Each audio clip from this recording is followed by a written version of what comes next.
I'm Steven Rinella from MeatEater, and what you're about to watch is a compilation or a highlight reel from 12 years of turkey hunting, from one end of the country to the other, and even down into Mexico. So dig in with me and enjoy.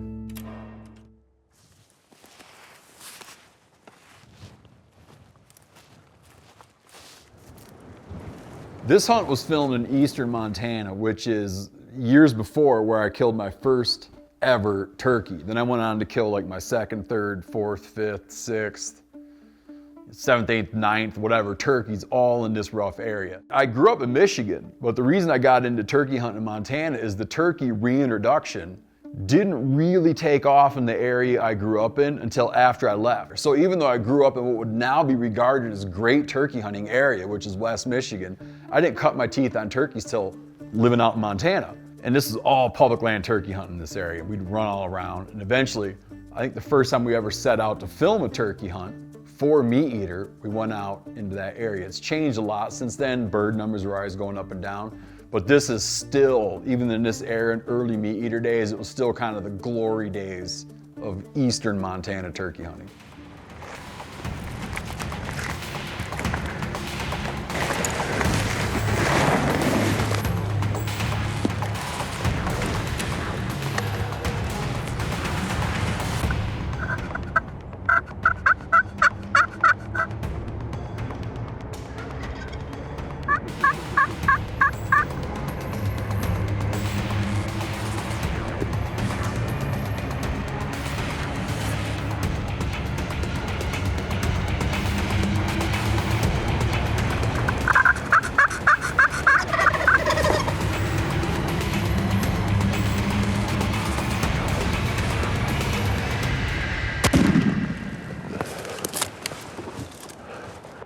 Calm down. Only later did I really start to fall in love with calling in turkeys. In fact, on this, there's a second turkey that I get on this same trip. And in there you can see that I'm using this old Primos box call. I called and used that box call exclusively for all the first years of turkey hunting. And no one was calling those birds, so you could suck and still call turkeys. You're playing these borders between public and private all the time because turkeys really tend to be associated and affiliated with agricultural lands and cattle operations. So you're usually hunting that buffer zone, right? Especially if you're a public land hunter.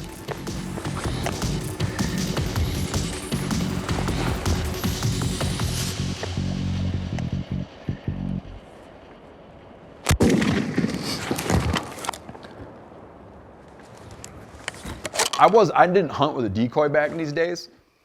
But you can see that of these two turkeys that come in, they do something kind of unusual where there's no decoy, but they still come in and hang out. If you hunt turkeys without a decoy, you get a lot of drive-by shooting. Like that bird comes in, he's looking for the hen, he doesn't see it, and he's gone, and it happens fast. But now and then you can not hunt, you can call, not hunt with a decoy, and still just get birds to linger and hang out. But it's rare. Like if you don't have a decoy, and you're getting the birds to come through, you take the option. I mean, when you get an opportunity, you take it. Since that time, when this was filmed 13 years ago, whatever it was, I mean, a ton has changed. Like for me as a turkey hunter, for me as a dad, all across the board. But I'm telling you what, seeing that crazy red, blue, white turkey head coming through the sagebrush or coming through the timber, seeing that head, man, it's just as exciting now as it ever was, especially if it's in shotgun range. Sonora, Mexico. Now this is one place where turkey hunting is even easier than it was 15, 20 years ago in eastern Montana. Guys down in Mexico that live on these giant ranches or estancias, they hunt turkeys, they put the meat in tamales, they'll hunt turkeys and make pozole, like they hunt turkeys, but they don't call turkeys. So if you're down in this area and you're calling it turkeys, you're probably calling it turkeys that have never been called to before. They're just not suspicious. A friend of mine, Jay Scott, guides down there.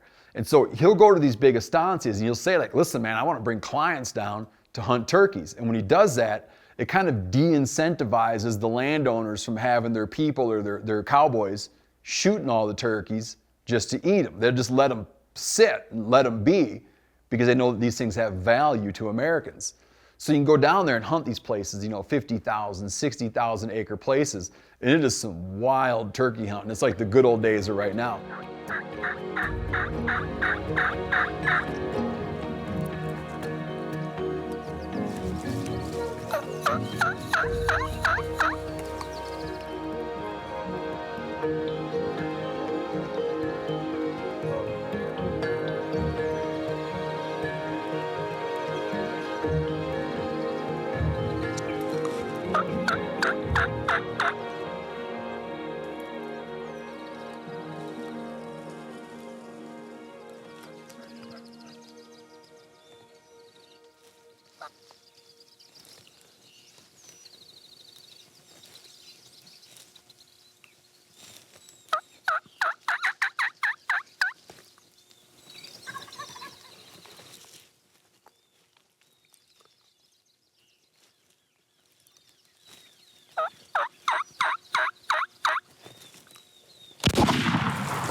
This spot where you're hunting, a thing I remember looking at this footage is you have these big box canyons that sit like this, right? Like this is the canyon, but in the middle of the canyon, so let's say, okay, check this hand signal out.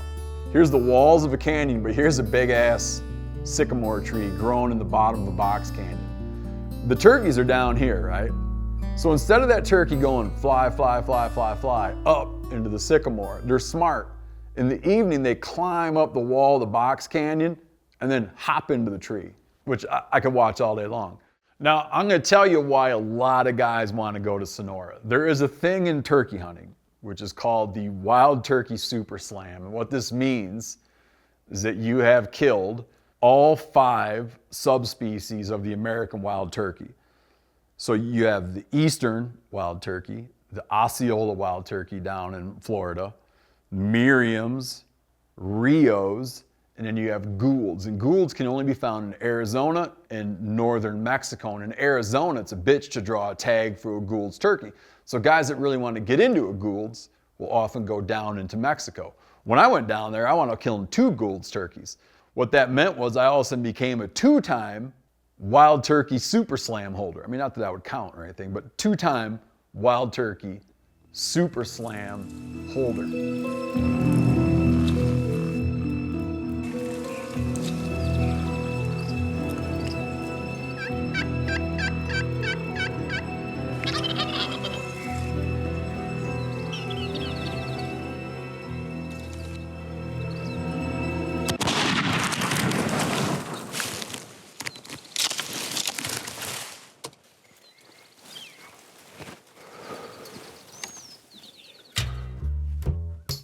So this is hunting Osceola turkeys in Florida, and earlier I mentioned the Wild Turkey Super Slam. Well, the Osceola turkey can only be found in the Florida Peninsula. So they're everywhere. They're not in the little panhandle of Florida. That would be called an eastern turkey. And they're not in those counties that form the border between Florida and Georgia and Florida and Alabama. But once you get down into the peninsula a little ways, like those are all Osceola turkeys. And here I'm hunting with Robert Abernathy, who is the first, what I would call, real, true turkey hunter I ever hunted with. And what I mean when I say a real, true turkey hunter is Robert grew up hunting turkeys and hunting turkeys that had always been on the ground. Not like reintroduction turkeys, not introduction turkeys, but like turkeys that have been part of a continuous population of turkeys that have been hunted on the American landscape. Robert is also a turkey biologist by training. So anything you want to know about predation, nesting, roosting, demographics, like everything about turkeys, this guy knows. And he has a sweet decoy he made where he took an old junky foam turkey decoy and hot glued real turkey feathers on that thing. And we split up while we were hunting together, but he would let me carry around his hot glue real feather decoy. And here you can see, we call in some birds, and like I think about Osceola's part of their reputation, they don't gobble as much. They'll still gobble, but they don't gobble as much as other turkeys. And you see here, like I use his decoy, I call in a couple birds, they come silent bobbing in, never make a peep, which is pretty common.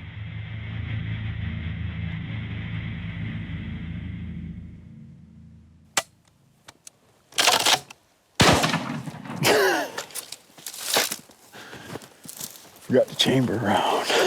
That's embarrassing. I'm mean, that's great. That's really great. But it's embarrassing that I forgot the chamber around. Man, you kill turkeys in Florida that never make any noise. They'll gobble on the roost, but a lot of those birds, they hit the ground, they're too paranoid, they shut up. This hunt here is in Wisconsin's Driftless area, which sits in southwest Wisconsin. This is kind of my home away from home for turkey hunting. My friend Doug Dern lives there. One thing that's cool about it, besides that Doug lives there, I mean, these are giant turkeys. Like on Doug's place, 24-pound turkeys, 25-pound turkeys, 26-pound turkeys. They killed a 27-pound, 6-ounce wild turkey. These turkeys are huge. On this hunt, we're having a pretty hard time. It was like early weather issues, whatever, all the excuses. We were having a really hard time finding birds. Eventually, hunting by my buddy Jared Fink's place, we get onto one gobbler. And one thing I love about these big eastern turkeys is when they gobble, it is spring thunder. When you get one of those birds gobbles next to you, it sounds like a dinosaur making a noise. They're just a full-throated, hard gobbling bird. And if you do all your hunting out, hunting Rios and Miriams and stuff, and then you go hear one of these turkeys gobble, it's not even comparable. These things just roar.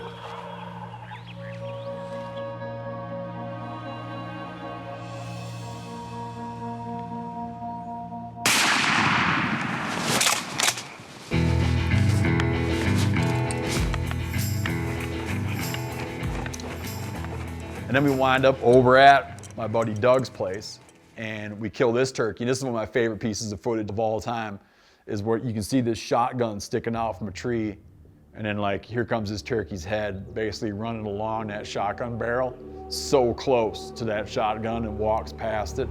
I love that shot.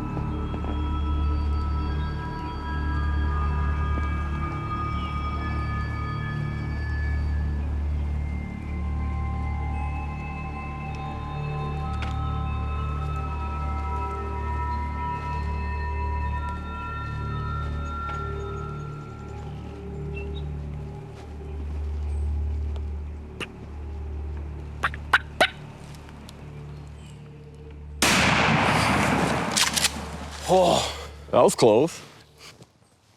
He kind of come from the wrong direction, huh? But this little spot we're sitting at, I later called it the navel, meaning it's the Earth's navel. If you imagine the Earth as a beach ball, that place on Doug's farm is where you blow the air into the beach ball. It's like, it's the life force center of the planet is at this place. Every animal passes through the navel on Doug Dern's farm. Here we're hunting turkeys in California, right above Napa Valley, so kind of on the wall rising up out of Napa Valley. And of course, Napa Valley is very famous for its, luxury and opulence. And down in the valley floor, you got grapes and wealthy people, and then you get up in the brush and you got poison oak and turkeys. And we're up in the poison oak and turkeys part of the valley. Here I'm hunting with a friend of mine, Joe, and we laugh so hard because there's one of these shots you'll see where he's got his face mask on in a way that he described as being his nose bra. But I'm hunting with new time turkey hunters, and we do something that a lot of guys don't want to do. These turkeys are called jakes, and you look, a jake will have a little teeny beard on his chest, like maybe a beard like that long, and a long beard, he might have a beard that long. A jake is a male that was born the spring before, so he's hitting his first birthday. There's a couple states you can't kill jakes, but for the most part you can, but a lot of people don't want to because they want to have the satisfaction of tricking a long beard or a mature turkey.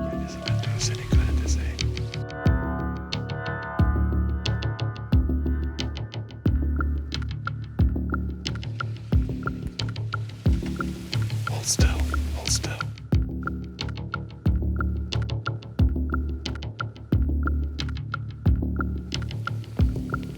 They're interested. See it, Joe. Okay, raise your shotgun up, kill that bird. And go ahead and pick one out.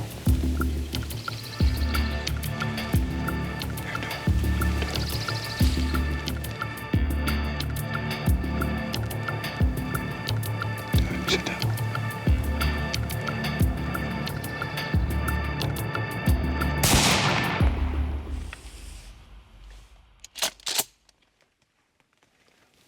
Was that fun or not fun? That was awesome.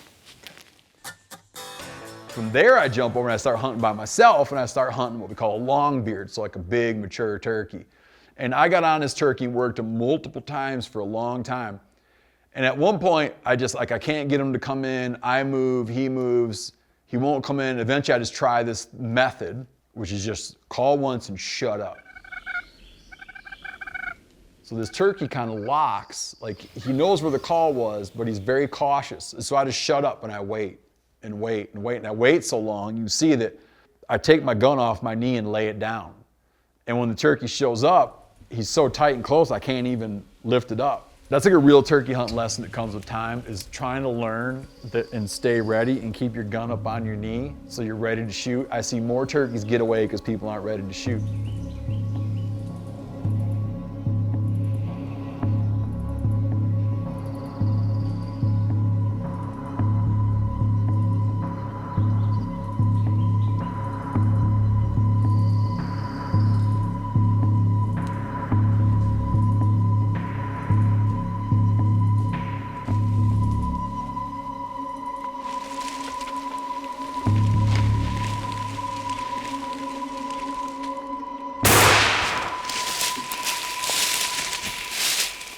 California is not native turkey ground. If you go back to when Europeans first arrived in what is now the United States, they figured there were probably turkeys in 39 states.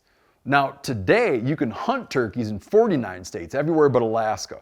California is one of those states that did not historically have turkeys, but they do now. Montana too. Historically, no turkeys, but they got them now. Here we're doing something that very few turkey hunters are willing to do, or they'd be willing to do it, but they don't live in a place where it makes any sense to do it. What I'm talking about is backpack hunting for turkeys, meaning going way back in the mountains, camping out, living out of a backpack, eating freeze-dried food while turkey hunting. The reason we're doing it here is I'm with my buddy Carl Malcolm, and we are both big fans of a book called A Sand County Almanac. And if you haven't read it, you really need to read it. It's written by a guy named Aldo Leopold.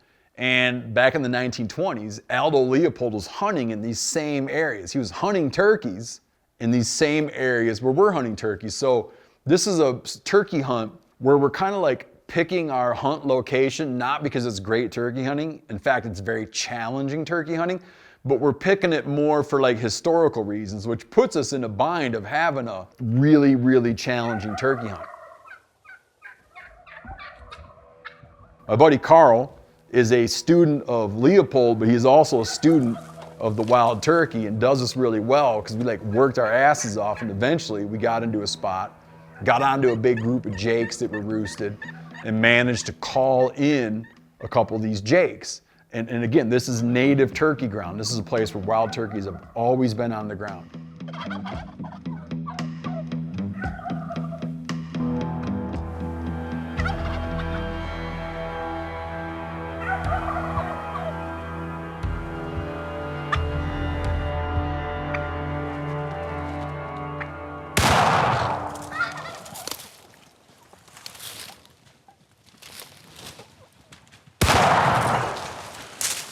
These ones are called Miriams, and we call up a couple of Miriam's jakes, and we had been getting our asses kicked on this turkey hunt to the point where I was not going to let an opportunity pass.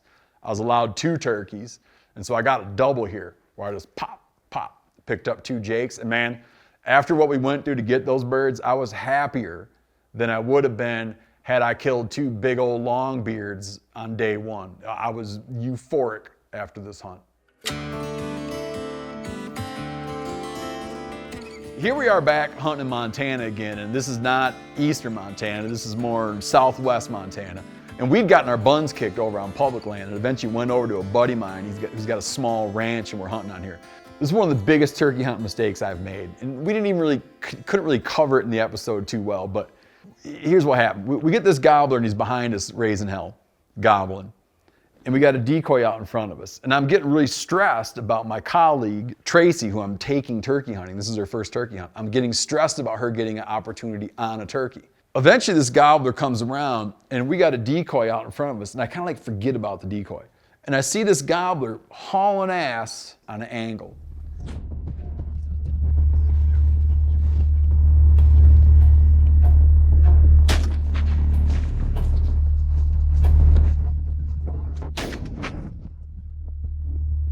I now know exactly what's happening. The gobbler sees the decoy and he's going over the decoy. And if we just let him be, he'd spend, I'm not kidding you, he might spend 2 minutes, 3 minutes spurring that decoy, walking around it, strutting, and Tracy could have had all the time in the world to aim and shoot that bird. But I'm so stressed about getting her an opportunity. I see this bird booking along. I don't think about its trajectory and what it's actually doing, which is going out to engage the decoy, and I tell her, shoot, shoot, shoot. She hits it, she shoots again. It seemed like it was gonna be a disaster, but we got super lucky. We went down in those willows, you can see, and we did recover her bird. But it was real bittersweet because she had gone into it thinking when you shoot a turkey, you hit him in the head and he falls over and flops and he's dead. And she was not prepared for having the turkey get like hurt and he's limping along across the field. I think I probably told her this a couple of times. It was entirely my fault for misreading that turkey's mind. Now here's yet another Montana turkey hunt, and this one's way out west, on public land way out west. Now, you gotta think, like, Montana's over 600 miles wide, right? So in the east, you can be hunting turkeys out in badlands and grasslands. Here, me and Clay are onto a bird, and we're in a forest of fir trees. It's very atypical turkey country. Again, not native turkey ground. And we actually got onto this bird while we were bear hunting. We were spring bear hunting up in the mountains and heard this gobbler ripping. So we kind of took a break from bear hunting and went after it. What's funny is I'm using this call here, and I have this call, which is deadly. In the spring, when a turkey's fired up, a male turkey, if he hears a sharp noise, it could be any number of things. A door slamming, a gunshot, a hawk making a noise, whatever. He hears a sharp noise, they have a tendency where they want to gobble on top of it. I got this little call and I make this crazy sound with it, and it's deadly, it gets gobbles. Clay hates my call because it doesn't sound like it's supposed to, which he feels it should sound like a crow calling, which is a traditional shot gobble noise. I say this is more like a blue jay, so I do my blue jay call and get a gobble, and then it winds up being that maybe I'm a bad crow caller, but Clay's the worst shot because he blows his chance and misses that turkey.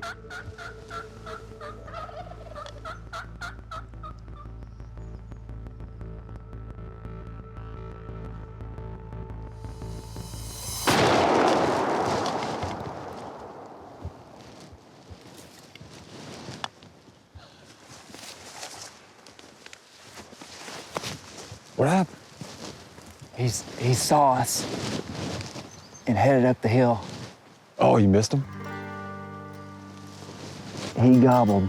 He was headed up the hill, and he craned his head around a tree and looked down at us for about a minute, and then he tucked his wing and he just took off up the mountain. Really? He was spooking.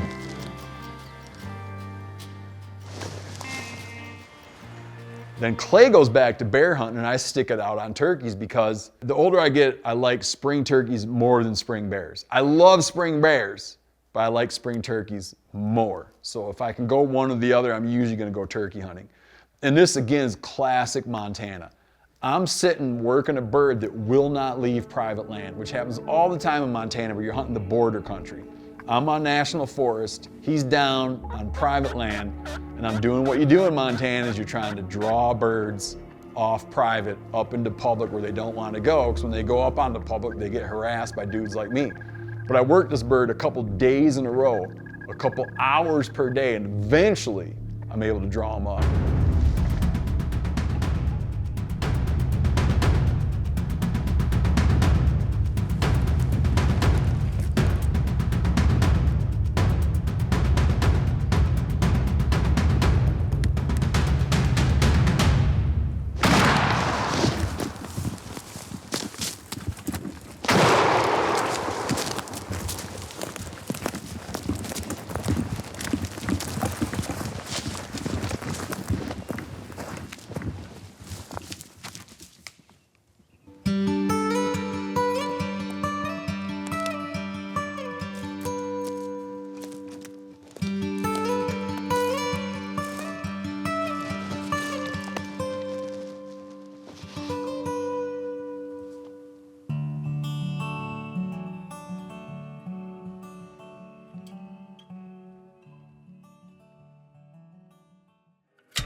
Here I am back with turkey master Robert Abernathy, and this time instead of hunting Osceola turkeys in Florida, we're hunting eastern turkeys in South Carolina. And this place is great because this place is a public land swamp spot in a state that doesn't have a ton of public land.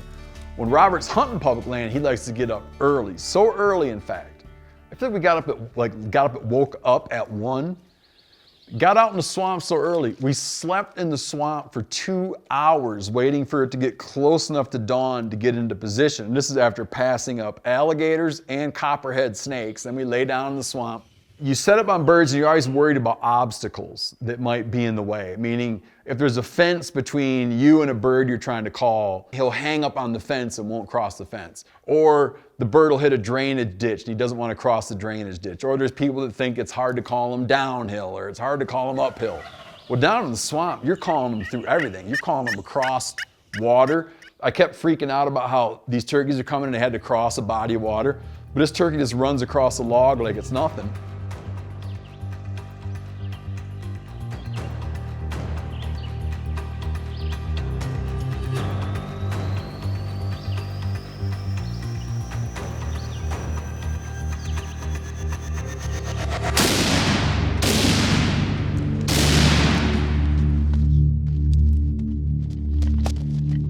Robert and I do a thing that a lot of people think they're going to do and it doesn't work out, which is get a double, meaning boom, boom.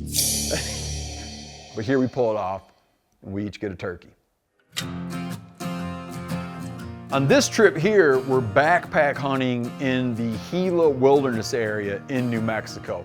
And this is the area where you have to commit yourself to doing some hellacious hikes. Like turkey numbers are very low. You have small little isolated pockets of turkeys that are hard to find. And man, you gotta walk. You gotta walk and walk and walk and walk and listen and walk. We found in hunting some turkeys on this trip that don't get hunted. No one is hunting these turkeys because I don't think anyone's doing what it would take to get into the areas to find these birds. So we're traveling together, hiking together, camping together, but we get up and the way we hunt is we get up and split up every morning and every evening and go off in our own directions.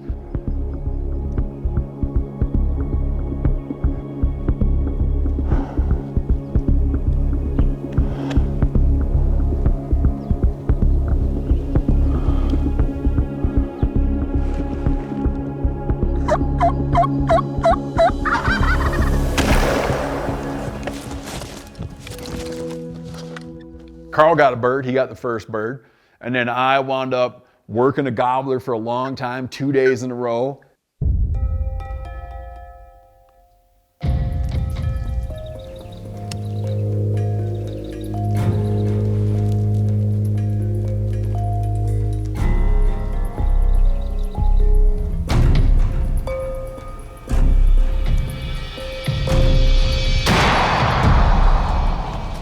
And then got into another spot, and this is a spot where I feel like we were hunting turkeys that no one hunts. Like these turkeys don't get touched.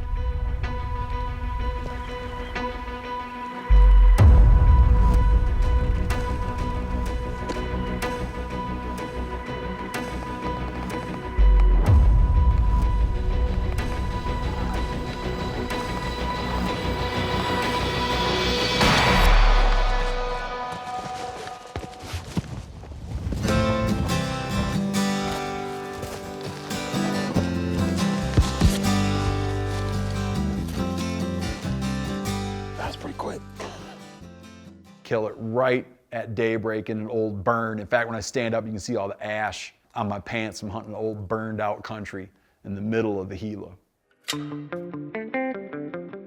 Of all these subspecies of turkeys, the 5 subspecies of American wild turkey, they all got little reputational things, you know, like Merriam's, they gobble a lot, but they got a goofy gobble. Easterns are real big and they got a thunderous gobble, and some people say Easterns are the hardest to hunt of the turkey subspecies. Part of the reputation of an Osceola turkey down in Florida is that they're tight-lipped. You know, some days they'll gobble from the roost, but they'll hit the ground and shut up. And man, when we went down on this trip, this is the second trip I've done on Osceolas, but the difference, the first time I went, we hunted private land. The second time I went, we hunted public land in a place where you have to apply ahead of time for a permit, but it is still very competitive.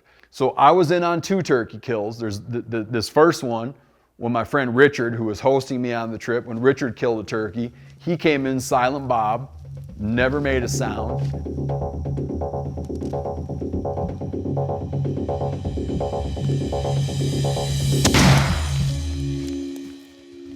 Later, I get on a turkey, I kill a turkey, that turkey comes in silent Bob, never makes a sound.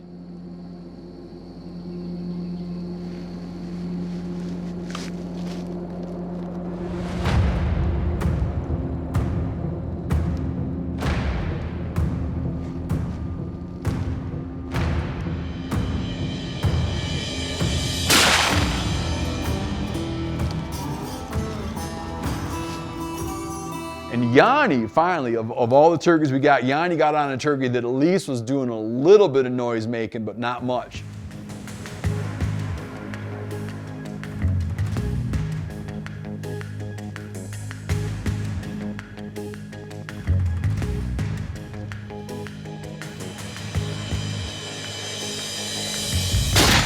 You got him.